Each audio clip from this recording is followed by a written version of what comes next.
Bookaholics is a safe place for reading junkies who obsess over books, authors, bookstores, book news, and book trivia. We'll nerd out with book reviews, author interviews, our habit, and other bookish things. Here is your host, Deirdre Pippins. Hi, Timothy. Welcome to the Bookaholic podcast. Thank you. Great to be here. Glad to have you. Well, I hope that today we can discuss some things that's going to be a saving grace to parents. It's certainly back to school time, and I'm sure a lot of parents will be able to glean a lot of information from this interview. Now that it's back to school time, let's give these parents a little bit of help that they might be needing. So, Timothy, before we delve into parenting help, let's dive into where you're coming from. And you're able to offer this help because of your background?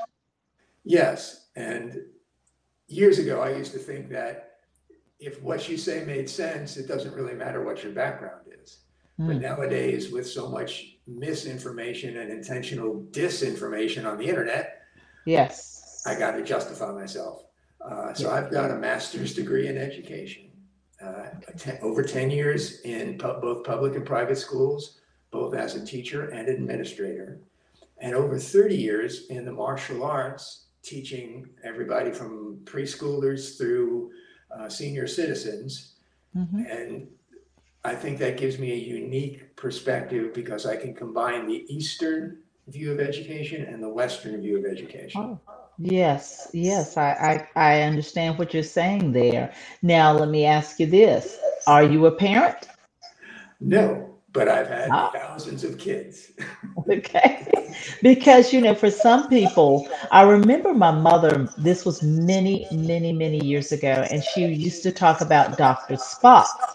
And she was saying how I'm not sure, I may be wrong, but I don't think he had any children. And she was always like, well, he doesn't have any children, or some of these people don't have any children. And so she was on that line. So how would you defend yourself to those folks that might say, well, he doesn't have it, he might have, still he's not a parent? How do you address those folks? Just what I said, I've had thousands of kids, and of all different stripes, ages, and backgrounds. Yeah.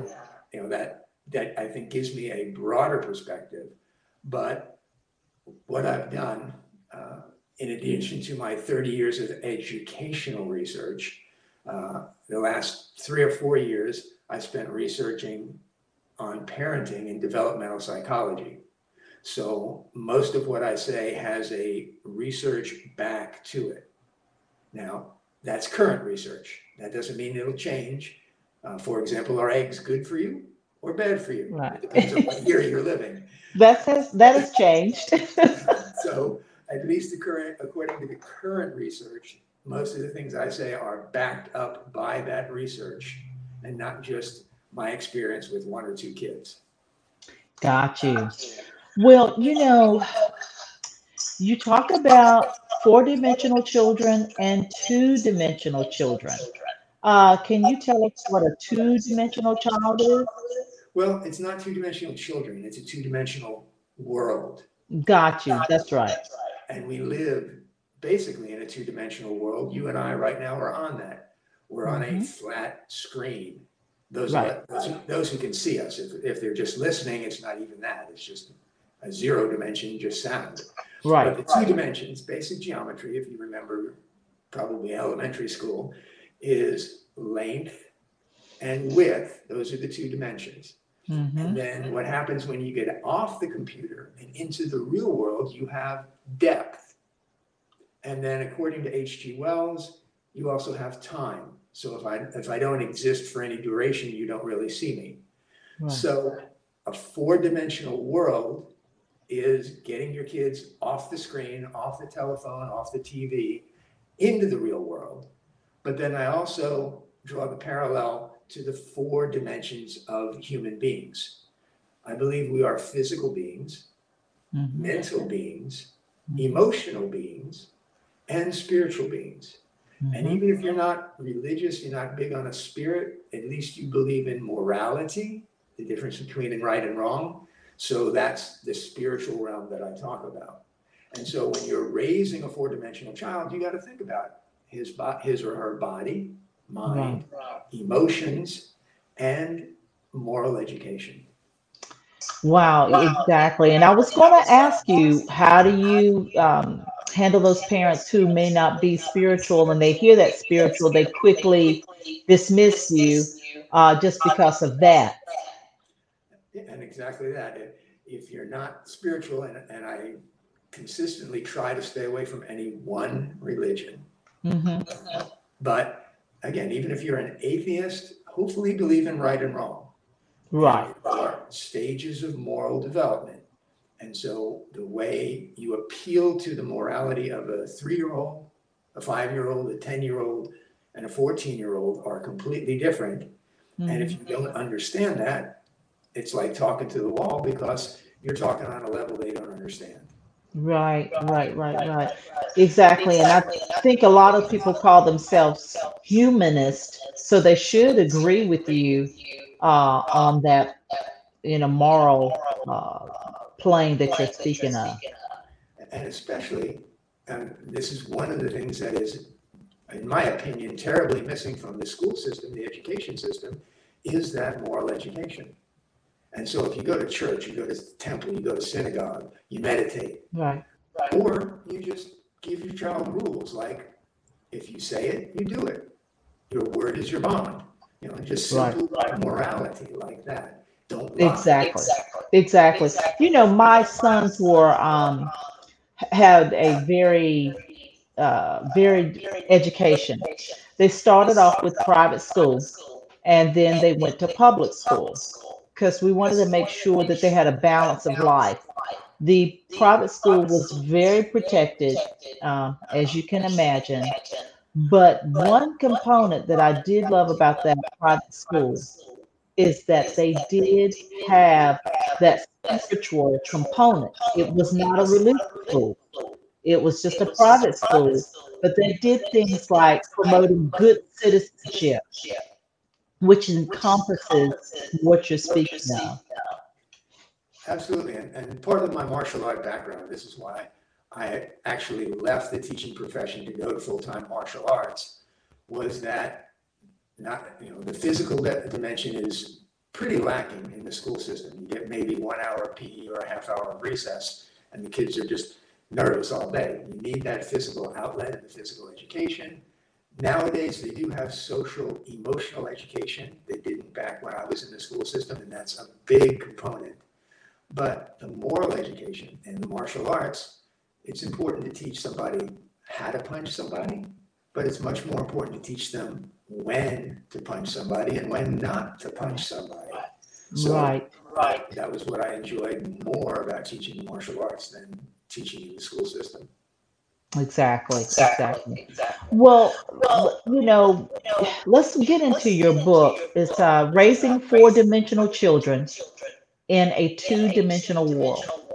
Now, I'm going to tell you, I was discussing with my son who's 19, it was just last week, and he said something like, well, Mom, kids these days don't play with toys. He said they play with phones. And I was like, surely not. Surely kids still play with toys. But every time I'm in public and I see maybe a toddler with their mom or dad or other family members, they're at dinner, and instead of coloring like my kids used to color while we're waiting on our meal or whatever, these kids are on a phone. They're playing a game, and instead of having some conversation, with their parents, the mom and dad's teaching them how to be at the table and talking to them about their little day and their little life. They're on the phone. What say you to that? How do we get parents to let phones stop raising their children? Unfortunately, the telephone has become the new babysitter. Yes. And it's much easier to teach the kid to play a game and let him play that game than it is to talk to him, to sit down, read with him, read to him or her, or to engage in a game. Just simple things, physical development. If you ever tried to play catch with a toddler, you throw them the ball, it bounces off their chest, and then their hands come together when it hits the floor because Right. the brain hasn't developed enough to be able to catch the ball. Right. But if you bounce the ball, they got a better chance of catching it. If you play with a balloon, now they got a real good chance of catching it and developing that coordination. Now, it's not that you shouldn't ever be on a phone. I mean, you'll be the weird kid and everybody will make fun of you if you can't do that. And you actually develop some manual dexterity, some fine motor skills. But you're missing the social economic development, the face-to-face communication, where if I do this, what does that mean? Mm-hmm. And you learn to read people's emotions. You learn to actually feel emotions, even though somebody may be trying to hide them. I don't know if you've ever, when you met the father of your children, there was probably a certain feeling that you couldn't identify even before he touched you. Mm-hmm. It's just that person-to-person communication that can't be done on the screen. And it kills me to have kids texting each other when at least they could be talking on the phone and hear their intonation, or video chatting and watching each other's faces. Well, there again, in my household, my husband and I, this was just yesterday, as a matter of fact. And one of the thrills of my teenage life and college life, I could be somewhere like a mall and, walking around with my friends or by myself. And, for the guy to look at you and, say hello and, maybe even talk for those guys that really knew how to talk to girls. That was the thrill of my young life. How a guy would admire me, think I was pretty or whatever, and want to talk to me. I have no idea, and neither does my husband, of how these people connect to. Well, unfortunately, some of that has been taken over by sexting. Texting, obscene pictures. And with pornography on the internet, a lot of children are thinking that that's what lovemaking is about. Wow. And the stuff that they do. And it's just in my opinion, again, a warped sense of reality. And children need guidance. Now, if they're getting guidance from their friends who are on the internet, it's not the kind of guidance I would want to give my children. There has to be a balance. And so I'm conservative, I'm old school, but there are limits. You need to know how to use a phone, you need to know how to use a computer, but that can't be your life, especially when you're growing up. So you have to have that balance. And again, my point is there's 4 dimensions to the child. So get them out physical, take them to the park, take them to the beach, whatever you've got, climb mountains, walk through woods, whatever you've got, whatever advantages you have locally, put them on a softball, soccer, karate class, some kind of gymnastics, physical activities. Mental, they're getting pretty good at school. Emotional, perhaps at school, but I think you want to fine tune that by talking face to face, talking about things. And then spiritual, of course, guidance. How was your day today? What happened? Why do you think that happened? Why do you think she got angry at you? What else could you have done? Do you think it's her fault? I love the Socratic questioning method, where rather than saying, "Oh, when I was a kid, I used to do blah, blah, blah, blah." Why did you do that? What did you think would happen? And just questioning and lead them to think rather than tell them how to think. Right. Well, that brings up, let me go to a part of your website. It says here, is your child not behaving the way you like? And it's got a little boy. He's very upset looking. He's very angry looking.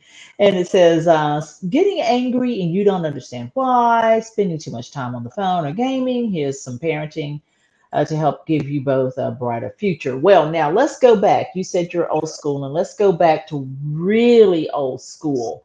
And when, hey, spare the rod, spoil the child. And if your child was looking frumpy like this little boy, I could see him, if it's 1950s, he'd get a spanking for being ungrateful and unhappy. And he should be grateful that he lives with his parents and in a house where he gets things. What say you about corporal punishment of a child from the parent's perspective?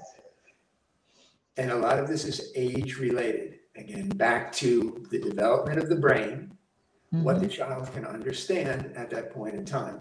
So an infant, if an infant cries and you spank him, he doesn't understand. He doesn't even connect cause and effect. He can't understand why he's being spanked. So it's some kind of interpretation of they don't love me, or he just can't connect it until a certain age. And then when they start getting cause and effect, then you can start saying, if you do this, then you get that. Right. Now, old school Bible, spare the rod, spoil the child. Personally, I have a hard time arguing with the Bible, but I do also say that there's the Old Testament and the New Testament. Right. And the Old Testament was for a simpler time. People had a simpler understanding. The New Testament brings about a new way of looking at the world, turning the other cheek, etc. But if you want to go Buddhist, no harm to anyone. So you don't kill bugs. So depending on your religion, I'm not going to step on those toes, but most psychologists today say to avoid corporal punishment because the interpretation may be mommy doesn't love me. Mommy hates me, mommy's angry. So you've got to be able to do it. Right. Well, one thing that I learned about having two sons, my husband and I, is that I realized this was before my children were even born. I said to myself, I am not going to knock myself out and chasing down a child to spank them. Whatever the case may be, I'm not doing that. And did my sons get some taps here and there? Yes, but that was not the center of our parenting or a systematic response to bad behavior. We didn't do a lot of time out either. But somehow, some way, my sons knew the structure of our household and that the parents were the authority. There's things they could do, and there's things they could not do. And I think for us, it worked that we actually had conversations with our sons. We actually sat down and talked to them. And your kids can understand you. You just have to maybe put it in language that they understand according to their age. So for my experience, you really don't have to do a whole lot of corporal punishment, and they can be just fine. What is your opinion on that? I worked with another educator, and he taught me the principle of minimum consequences. And minimum consequences says basically you don't use a bazooka to kill flies. Okay, it works, but there's a lot of collateral damage. So depending on your child, if you just give him that look and he stops, that's enough. A harsh word, yelling, he knows that yelling's no good, yelling, and that may be enough. Okay, so you have to find the minimum consequences to get your desired goal. And it does depend on the year. If you try explaining to a 2-year-old why he shouldn't run out into traffic, not going to register. And first of all, he has trouble with not. If you say, don't run, not only does it take him time for that to get from his ear to his brain, but then he's got to figure out the positive and the negative, run, don't run. By that time, he could be in the street. Walk slowly. Yes. That gets through quicker. Okay. Yes. But there are other things you can do to inhibit, to learn how to inhibit. Just play a little game called freeze or stop, where you say, okay, we're going to play a game called stop, and all you got to do is stay still for 3 seconds. Ready, stop. Okay, now you can move. Yes. Good job. All right, and then he Yes. starts running through the street. Stop. And he knows what to do because he's practiced. As he gets a little older, he Yeah. plays Simon Says. And then he Yes. starts separating the visual from the auditory, but he also learns to inhibit emotion. He wants to move, but he doesn't move. And so Simon Says is a tremendously valuable game to play. It You don't play is. it on the internet. So That's right. That's right. Well, to bring that up, I remember, I can't remember the time frame that I realized this, but maybe I was reading an article. But there was in school, in elementary school, there was a purpose in doing the hokey pokey dance and playing Simon Says. That was orchestrated to assist teachers and children to developing motor skills and listening skills and all these things. I thought that was very interesting. Yeah, gross motor skills, which can be developed before the fine motor skills. And so, yes, and then you're trying to develop musicality, rhythm, and then cooperation. You want to do the hokey pokey at the same time. You're also memorizing.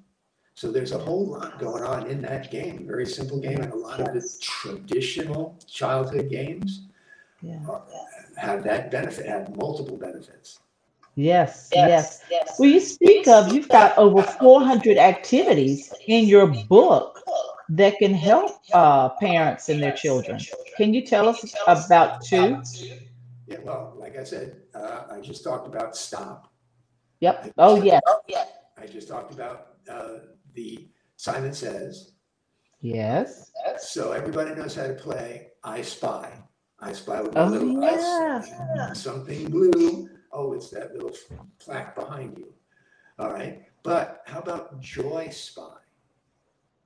I spy something with my little eye that makes me smile. Yeah. And you look around the room and find something that makes me smile. Or and then when they get a little bit older, it doesn't have to be in the room. And you can play 20 questions. I spy something with my little eye that makes me happy. Oh, does it happen at school? Well, yes. Okay. Is it your teacher? No. Is it your friend Bobby? And you learn logic in the set of questions, but you also look for things that make you happy. It's a way to increase your base level of happiness. There's something called the heart lock-in technique, where you focus on your heart, trying to get out of your head into your heart. And then you think about something that makes you feel good. And it could be your dog, could be your sweet girlfriend or boyfriend. And you just think about that for a little while, maybe 5 minutes. And for teenagers and preteens, it helps to bring their level of happiness, their base level of happiness up. So this is research from the Heart Institute, something I wasn't taught in college, something I wouldn't learn in with my own children without the research. So, Right. all kinds of things. When you get to teenage years, play What's His Agenda? And so you sit there with your teenager and say, okay, let's watch Fox News. And they say something outrageous. All right, what's his agenda? What's he trying to do? Okay, let's switch over to CNBC or MSNBC. And they say something outrageous. What's his agenda? All right. Car commercial. What's their agenda? And so you get them to start thinking about, okay, not everything is real. Not everything on the internet is true. Not everything anybody tells me is true. So now when my daughter's boyfriend says, well, you're my girlfriend, I expect you to make love to me. Well, what's his agenda? Right. So, Exactly. Well, this book should be flying off the shelf because it's called, or it's described as, it's the owner's manual for parents that you didn't get with your child. And I find that I put the phrase, and my mother, again, to bring her up, was fond of saying, and so is my pastor, some people are afraid of their children. And I think that's because they just don't know their child. They don't take the time to actually talk to their child. They take that parenting stance that I'm the parent, you're the child, you do as I say, not as I do, and that's it. And you really have to get out of your own head about approaching your child. What advice would you give to parents to be able to even pick this book up and get rid of maybe some of their limited beliefs on parenting? Well, as the owner, the concept of the owner's manual is you don't know what you're doing. And so especially on your first baby, even when you're pregnant, there's a great chapter on prenatal care, things you may not realize that affect the baby before it's born. But certainly when it's born, my God, what do I do with it? And so there's an awful lot in there on how the brain develops over the first year, what to do about it, all the activities. But even as they get older in the crazy teenage years, you got to understand how they're thinking, why serotonin is making them a little more risk averse or risky, enjoying risky behaviors, and how you can handle that. And so those are the things that if you don't know, and basically the first step, you have to admit you don't know. You don't have to admit it to your kids, but you have to admit it to yourself that you don't know, that you want to learn more. And so I spent 40 years in education. I spent a couple of years, 3 or 4 years studying the latest research. You don't have to go to college to get a psychology degree. You don't have to get an education degree. Pick up my book for less than $5. You get the benefit of all that research. And wow. And how can parents get a hold of your book? Okay, so it's at 4-dimensional. So my website is 4D as in dimensional dash 2D.com. If you forget the dash, you'll end up in China somewhere. That's just the way the internet works. But 4D-2D.com. And if you want to give it a try, you can get the chapter for your child for under $1. Wow, that's very generous. Well, I'll tell you what, so that people won't make that mistake and end up at a weird website. We're going to have all of your contact information, social media information in the podcast show notes, as well as in the description box for the YouTube channel. Wonderful. And of course, you can always get it on Amazon if you just search for 4-dimensional. And they actually, Amazon, sell it cheaper than I do for their ebook and for the printed book. Oh. So I'm not going to fight Amazon, but fine. Well, as long as people can access it, I think that's the jewel. Well, Tim, thank you so much for joining the Bookaholic podcast. And parents, just in the nick of time for back to school, we've got some help for you. So pick up Tim's book at Raising 4-Dimensional Children in a 2-Dimensional World. Tim, thank you so much for joining us. Thank you. I enjoyed it tremendously. Look forward to talking to you again soon. Thank you so much.